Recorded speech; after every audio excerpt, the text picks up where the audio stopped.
VK news, राष्ट्र के नाम।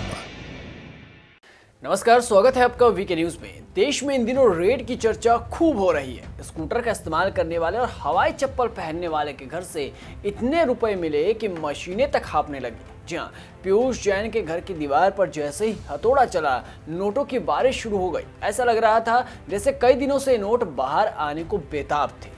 कानपुर के कारोबारी पीयूष जैन के घर आयकर विभाग ने छापेमारी की। अधिकारियों को पीयूष जैन के कन्नौज स्थित घर और फैक्ट्री में छापेमारी के बाद कुल 194 करोड़ रुपए कैश और 23 किलोग्राम सोना मिला है और कई लीटर चंदन का तेल भी मिला है। छापेमारी की वायरल तस्वीरों में देखा जा सकता है कि कैसे अधिकारियों को नोट गिनने के लिए मशीन का इस्तेमाल करना पड़ा।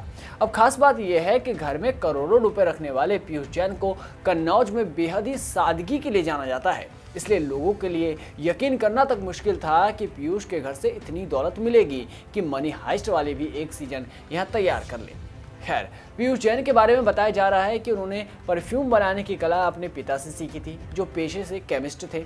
जैन ने कानपुर में अपना परफ्यूम का कारोबार शुरू किया और फिर 15 साल के अंदर इसे देश के अलग अलग हिस्सों तक काफी फैलाया। अब किसी को ये कहाँ मालूम था कि देश भर में खुशबू फैलाने वाला ये शख्स नोटों की खुशबू को अपने तक ही समेट कर बैठा है। अब इस रेड को लेकर कई तरह की चर्चा भी हो रही है। लोग कह रहे हैं कि सबसे बड़ी रेड हो सकती है। हालांकि पीयूष जैन के घर पर हुई आयकर विभाग की छापेमारी देश की सबसे बड़ी छापेमारी नहीं है। तो चलिए आज हम आपको भारत के ऐसे आयकर रेड्स के बारे में बताते हैं जिसे सुनने के बाद आपको पीयूष जैन के यहाँ पड़ी रेड छोटी लगने लगेगी। ऐसा लगेगा ये तो पानी कम चाय है। जी हाँ, दरअसल 2014 में मुंबई के विरार में ठाकुर ग्रुप पर पड़ी इनकम टैक्स रेड को अब तक की सबसे बड़ी इनकम टैक्स रेड माना जाता है। इस रेड के दौरान आयकर विभाग के अधिकारियों ने 13,000 करोड़ रुपए जब्त किए थे।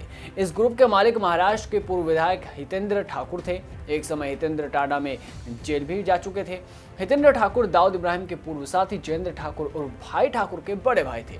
अब हैरान करने वाली बात यह रही कि इस रेड से जुड़ी ज्यादा जानकारी उपलब्ध है ही नहीं। सिर्फ यही नहीं, आयकर विभाग द्वारा इसी साल की शुरुआत में छजलानी ग्रुप पर की गई रेड को भी बड़ी मानी जाती है। नामी व्यापारिक समूह छजलानी ग्रुप पर पड़ी ये रेड करीब 3 दिन तक चली थी। 2021 में इंदौर में हुई इस रेड में करीब 230 करोड़ की अघोषित संपत्ति जब्त करने की बात सामने आई थी और अब पीयूष जैन के घर पर भी रेड काफी बड़ी मानी जा रही है। इस रिपोर्ट में बस इतना ही। देश और दुनिया की तमाम बड़ी खबरों से जुड़े रहने के लिए बने रहिए वीके न्यूज के साथ। नमस्कार। ये है ड्रीम मीडिया नेटवर्क और आप देख रहे हैं देश का पहला 24/7 डिजिटल न्यूज चैनल